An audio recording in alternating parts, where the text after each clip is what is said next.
Hello students, good morning to all of you. Myself here, DK sir from Sati Vidya Mandir, Lakshmi Nagar, Sitamarhi. Today we are in the class 10th and in the period of physics. Today's topic is chapter 2. A very interesting chapter, magnetic effect of electric current. In previous classes, we had read about the electricity, and in chapter electricity, we had read heating effect of electric current. In previous classes, we had read about heating effect of electric current. Heating effect of electric current. In this topic we see when current flows through a conductor. When the current flows through a conductor, then the heating effect of electric current, the equipments of electronics are in order, like fan, refrigerator, after that room heater, after that mixing machine, and so on. We had see here, when we on the switch, electric switch, then the circuit closed and give a torque in the electric equipments like fan, refrigerator, heater and mixing or etc, and they comes in order. वो क्या हो जाते हैं कि हम जब switch, electronic switch को जब ऑन करते हैं तो सर्किट को क्लोज कर देता है, और जब सर्किट को क्लोज करता है तो उस सर्किट में फ्लो करने वाला जो करंट है उसके हीटिंग इफेक्ट से हमारे जितने भी बिजली से चलने वाले जो सामान हैं वो क्या हो जाते हैं, एक्टिवेट हो जाते हैं, ऑर्डर में चले जाते हैं। जैसे हम जो ही स्विच को ऑफ किए, सर्किट हमारा ओपन हो गया और वो इक्विपमेंट्स काम करना बंद कर दिया। बट जब हम ऑन करते हैं तो due to the heating effect of electric current, यहाँ पर हीटिंग इफेक्ट हो रहा है करंट के द्वारा कंडक्टर जो है वह हीट हो रहा है और एक इलेक्ट्रिकल इक्विपमेंट्स को भी अपने हीट एनर्जी से उसको हीट कर रहा है और मैकेनिकल एनर्जी में चेंज कर रहा है। जैसे हम फैन को लेते हैं, फैन में क्या होता है, मैकेनिकल एनर्जी में कन्वर्ट करता है electrical energy.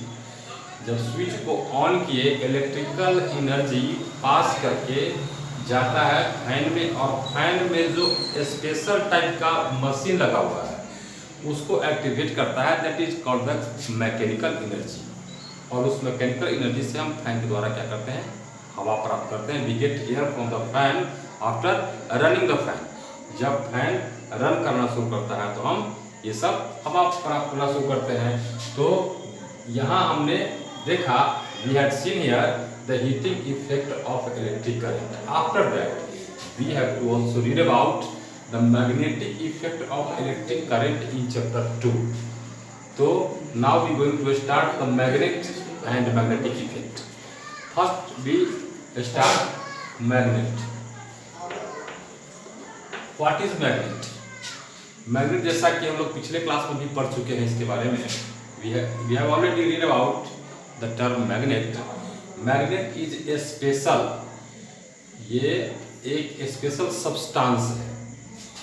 Magnet is a special substance having repelling and attractive physical properties. और बहुत सारी बातें इसके बारे में जो हम लोगों ने क्लास 5, 6, 7, 8, 9 में ही देख चुके हैं। अब उतना पीछे जाना संभव नहीं है, इसलिए आगे चलते हैं। तो मैग्नेट में हम लोग इतना जाने कि मैग्नेट फिजिक्स में एक स्पेशल प्रकार का सब्सटेंस है and it contains the attractive power and repulsive power.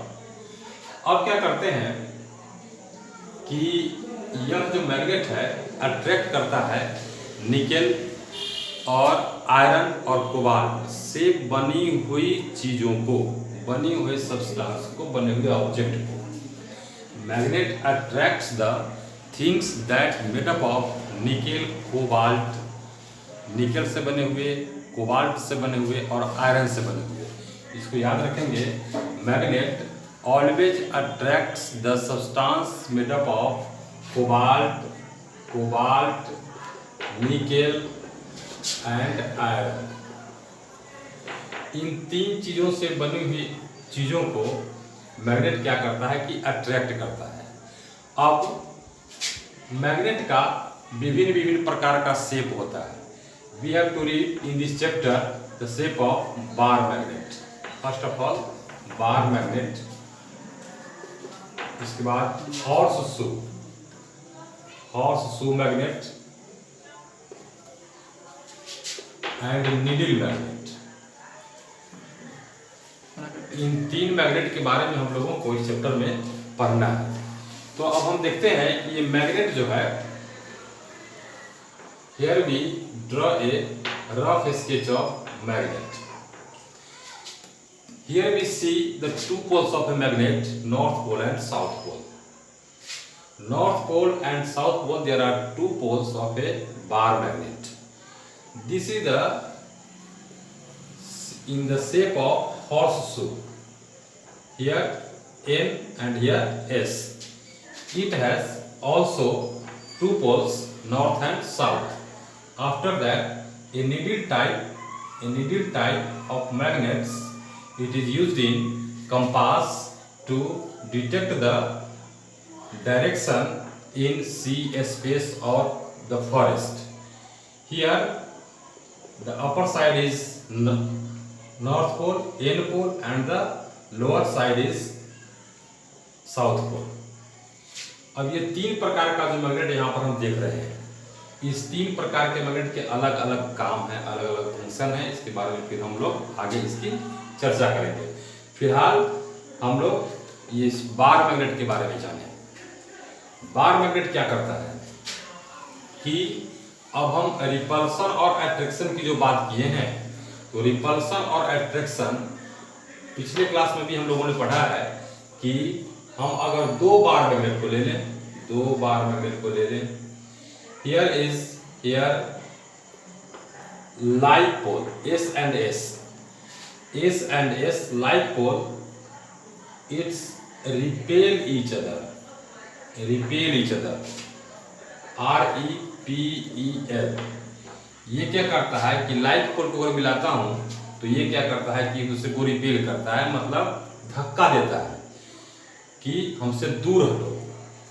But when we take in this position these magnets, here N, S and here N and here S, unlike pole S and N, unlike pole, here both magnets want to attract each other, दोनों एक दूसरे को खींचना चाहता है।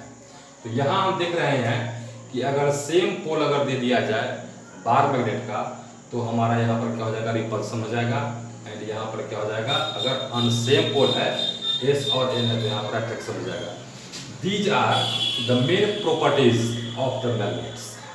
ये bar magnet का या किसी भी मैग्नेट का ये क्या हो गया कि main properties, main physical properties इसको हम कर सकते हैं। आफ्टर दैट, अब छोटी सी बात है कि when we break this magnet in tiny pieces, अगर छोटे से टुकड़े में अगर इसको हम तोड़ देते हैं, कोई भी मैग्नेट टूटने के जो कॉज होते हैं तो हैमरिंग करके इसको हम तोड़ सकते हैं, या नहीं तो हीट करके तोड़ सकते हैं। अगर ये ऊपर से नीचे गिर जाता है तो चूर चूर हो जाता है। तो इस परिस्थिति में यह मैग्नेट ब्रेक आउट हो सकता है। After that, after breaking it has many tiny pieces, इनके छोटे छोटे जो टुकड़े हो जाते हैं, that have also two poles. इनके पोल कभी डेड नहीं होते हैं। ये अगर छोटे छोटे ऐसे ऐसे टुकड़ों में अगर विभक्त हो जाएंगे ऐसे ऐसे, फिर भी इनके पास दो पोल रहेगा ही, एन एंड एस। फिर इसके बारे में कैसे ये कैरी करता है हम लोग जो कंपास के बारे में देखेंगे इसके बारे में, तो आगे हम लोगों को इसके बारे में विस्तृत जानकारी मिलेगी। आफ्टर दैट अब यहाँ जो छोटे से छोटे इसके पार्टिकल्स हो गए उसमें भी एन और एस है। अब यहाँ पर इसमें इसके अंदर ये छोटे छोटे इसके डोमेन्स होते हैं। मैग्नेट के अंदर जो मैग्नेट को एक्टिवेट करने का काम करते हैं, the particles to allow the activate the magnet, that is called the domains. यहाँ पर छोटे छोटे क्या होते हैं, डोमेन्स होते हैं। यह डोमेन्स इसके छोटे से छोटे पीस में भी पाए जाएंगे। विदाउट डोमेन्स, अगर ये डोमेन्स नष्ट हो जाता है, आफ्टर डिस्ट्रॉइंग द डोमेन्स, चुंबक में मैग्नेट में अगर डोमेन्स है और ये खत्म हो गया तो चुंबक क्या करता है, मैग्नेट काम करना बंद कर देता है। इससे प्रॉपर वर्क हम नहीं ले सकते हैं। तो इसको प्रॉपर वर्क करने के लिए इसमें इनके डोमेन्स का होना आवश्यक है। It is essential to presentation of the domains in the bar magnet और हॉर्सशू मैग्नेट और ए कंपास नीडल मैग्नेट। इन सभी मैग्नेटों में डोमेन्स का होना आवश्यक है। अब डोमेन्स इसमें हमेशा क्या रहता है कि मूवमेंट में रहते हैं। मूवमेंट में रहने के कारण इसके मोशन को हम एक नाम से जानते हैं, that is called the drift speed. Drift speed, ये डोमेन्स जो है जिस मोशन में रहते हैं उस मोशन का नाम है drift speed. In which speed the domains carry the capacity of the magnet, it is called the domains. अब ये डोमेन्स जो होते हैं, डोमेन्स के स्पीड को हम कहते हैं ड्रिफ्ट स्पीड। अब ये ड्रिफ्ट स्पीड ये किस साइड से किस साइड की ओर आता है। अब इसको हम देख रहे हैं कि यहाँ पर एन है, यहाँ पर एस है। जब आगे इसके हम चलते हैं तो हमको देखेंगे इसमें मैग्नेटिक फील्ड लाइंस क्या होता है, मैग्नेटिक फील्ड क्या होता है। तो मैग्नेटिक फील्ड में और मैग्नेटिक फील्ड लाइंस में हम इसके बारे में, इस ड्रिफ्ट स्पीड के बारे में फिर हम जानकारी प्राप्त करेंगे। अब यहाँ से क्या होता है कि एनर्जी यहाँ से निकलता है एन साइड से, जहाँ पर ये एन और एस है। मैग्नेट में जहाँ पर पोल पाया जाता है, the strongest force of a magnet contains, सबसे ज्यादा फोर्स यहाँ पर पोल पर पाया जाता है। मैग्नेट में जब भी हम किसी मैग्नेट को देखते हैं तो उसके जहाँ पर पोल होते हैं वहाँ पर सबसे ज़्यादा फोर्स पाया जाता है, और ये इसके मिडिल पॉइंट में, बीच में, मैग्नेट के बीच में इसकी अपेक्षा वीक फोर्स होता है, क्योंकि यहाँ पर एनर्जी आकर के कलेक्ट होता है और सारा एनर्जी आकर के यहाँ पर मर्ज होता है। तो एनर्जी यहाँ से निकला और यहाँ पर मर्ज हुआ, तो जहाँ से निकलता है वहाँ पर फोर्स ज़्यादा, फिर जहाँ पे मर्ज करता है वहाँ पे फोर्स ज़्यादा। This is the merge pole. Merging pole S and energy giving pole is N. अब इसके बाद हम लोग देखते हैं कि मैग्नेटिक फील्ड क्या होता है, मैग्नेटिक फील्ड लाइंस क्या होता है। तो मैग्नेट के बारे में अब इतनी सी जानकारी हो गई। हम लोग ने जो देखा यहाँ पर उसको बुक से एक बार आप लोगों को पढ़ लेना है, और बुक से पढ़ने के बाद फिर हमको कमेंट करना है कि इसमें आपको कौन सा टर्म था जो समझ में नहीं आया। आफ्टर दैट फिर इसको हम एक बार बताने की कोशिश करूँगा। फिर हम लोग अब अगले टॉपिक के साथ अगले क्लास में मिलते हैं। वो हमारा टॉपिक होगा magnetic field and magnetic field lines. Thank you and have a nice day.